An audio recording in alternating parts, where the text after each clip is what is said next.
So guys, welcome back to the new video. আশা করছি তোমরা সবাই খুব ভালো আছো আর আমি খুব ভালো আছি। তো আজকের ব্লগটা হচ্ছে পূর্ণিমা পুজো নিয়ে। তো আমাদের বাড়িতে পূর্ণিমা পুজো প্রত্যেকবারই হয়। তো আজকে ভাবলাম একটা ব্লগ করব। সো এখন আমি ঘুম থেকে উঠেছি আর মুখ ব্রাশও করি না। তো ব্রাশ করে তোমাদের সঙ্গে দেখাচ্ছি।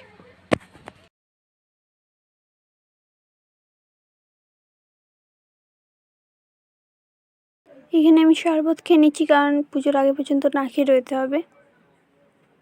তো এখন আমি আলপনা দিচ্ছিলাম, জানি না কেমন কি দিয়েছি, কারণ আমি আলপনা দিতে একদম পারি না। তো দিদি যখন ছিল দিদি দিত আর মা দেয়, কিন্তু মা বাকি কাজগুলো করছে তার জন্য। তো এখন আমি স্নান করবো, তার সময় তোমাদের সঙ্গে দেখা হচ্ছে। তো এখন আমি স্নান করে চলে এসেছি। এবার একটু পর হলে বাবুন ঠাকুর আসবে, তারপর পুজো শুরু হবে। চলো। A few moments later. তো তোমাদের কোশ্চেন এটা হতে পারে যে এখানে কোনো রকম আওয়াজ বা সাউন্ড বসায়নি। তার কারণ হচ্ছে যে যখন মন্ত্র পড়ছিল বাবুন ঠাকুর, তখন বাইরের দিক থেকে বাজে আওয়াজ আসছিলো, যেগুলো ক্যামেরার মধ্যে ক্যাপচার হয়ে গেছিলো। ওই সাউন্ডটা বেশি শোনাচ্ছিলো বাবুন ঠাকুরের মন্ত্রর থেকে, তার জন্য বসায়নি। আশা করছি পরের বারে যখন কোনো রকম ভিডিও করবো পূজা নিয়ে, তখন বসাবো।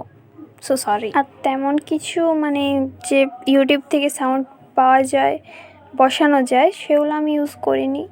আমার মন যায়নি সেগুলো ইউজ করার জন্য, তাই।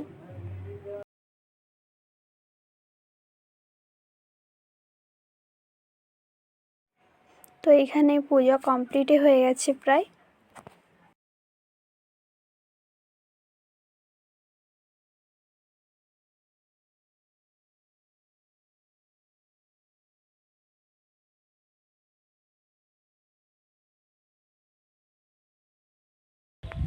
তো এখানে তুলসীস্থানে আমার দেয়া কমপ্লিট হয়ে গেছে। এবার প্রসাদগুলো দেখি কেমন করছে। চলো। তো পুজো কমপ্লিটের পর বাবুন ঠাকুরকে চাল টাল দেওয়ার পর মা এখানে প্রসাদগুলো প্রত্যেকটা বাটি করে রেখে দিচ্ছে। আমাদের পাশের বাড়িতে যারা আছে তাদেরকে দেবে বলে, প্রত্যেকটা পুজোতেই প্রসাদ দেয় সবাইকে আমাদের। আর এটা নিয়মও সবাইকে দেওয়াটা। আর সবাইকে দেওয়ার সাথে সাথে মা আমাকেও প্রসাদ দিয়ে দিয়েছিলো, কারণ সকাল থেকেও শরবত খেয়েছিলাম, প্রচণ্ড খিদে পেয়েছিল। তারপর প্রসাদ খাওয়ার পরে মুড়িও খেয়ে নিয়েছিলাম। আর মা সবাইকে প্রসাদ দিয়ে এসে নিজে খাওয়ার পর প্রসাদ লুচি করছে, আর এখানে হচ্ছে ঘুগনি। তারপরে কিছুক্ষণ পর বৃষ্টি আরম্ভ হয়ে যায়, প্রচণ্ড পরিমাণে বৃষ্টি পড়ছিল।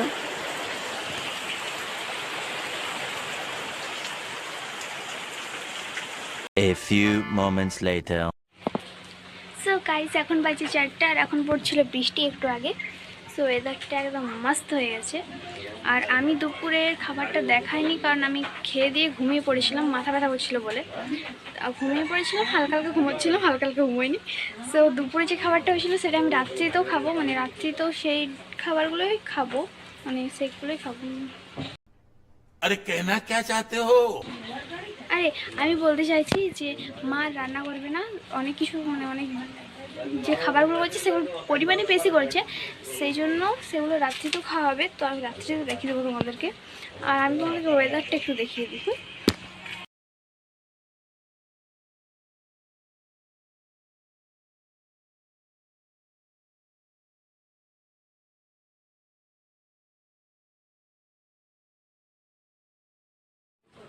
সো আমি ভেবে রেখেছি যে আজকে রাত 8টার সময় একটা মুভি দেবে ভূতের, তো সেটা দেখবো। কারণ কাল টিউশন বন্ধ আছে, সেই জন্য।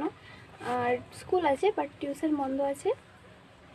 তো এখনও বৃষ্টি পড়ছে, ভালো লাগছে আমার, বাট আমি ভিজতে পারবো না, কারণ একেই ঠান্ডা লেগে মাথা ব্যথা করছে। আর যদি ঠান্ডা লেগে যায় তাহলে তো হয়ে গেল। সো তার জন্য রাত্রি জেগে পর মুভিটা খতম করবো।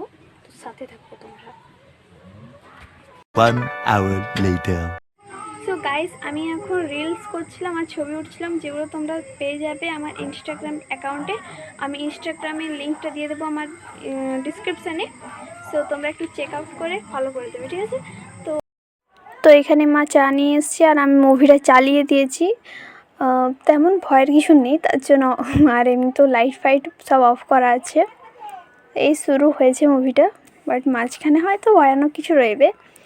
প্লিজ তোমরা দেখবে, মুভিটা খুব সুন্দর। তো সবে দেখাচ্ছি যখন আজকে চাঁদটাকেও দেখি, আজকে চাঁদটা দারুণ উঠেছে, তোমরা একবার দেখো। তো আমি মুভি দেখতে দেখতে এই যে খাবার নিয়ে চলে এসেছি, আর এগুলোই হয়েছিল দুপুরের আর রাত্রির খাবার, যেটা আমি দেখাবো বলছিলাম তোমাদেরকে অনেকক্ষণ ধরে সেগুলো। সো আই হোপ তোমাদের এই ভিডিওটা খুব ভালো লেগেছে। যদি ভালো লেগে থাকে লাইক করো, শেয়ার করো, কমেন্ট করো আর সাবস্ক্রাইব করো। তোমাদের সঙ্গে দেখা হচ্ছে নেক্সট ভিডিওতে। তোমরা যেন বাই। আর হ্যাঁ, তোমরা অবশ্যই ওই চন্দ্রমুখী 2 মুভিটা দেখবে, খুব ভালো। সবটা তো দেখানো যায়নি, কিছু কিছু পার্ট দেখিয়েছি, তো দেখবে। Bye, take care.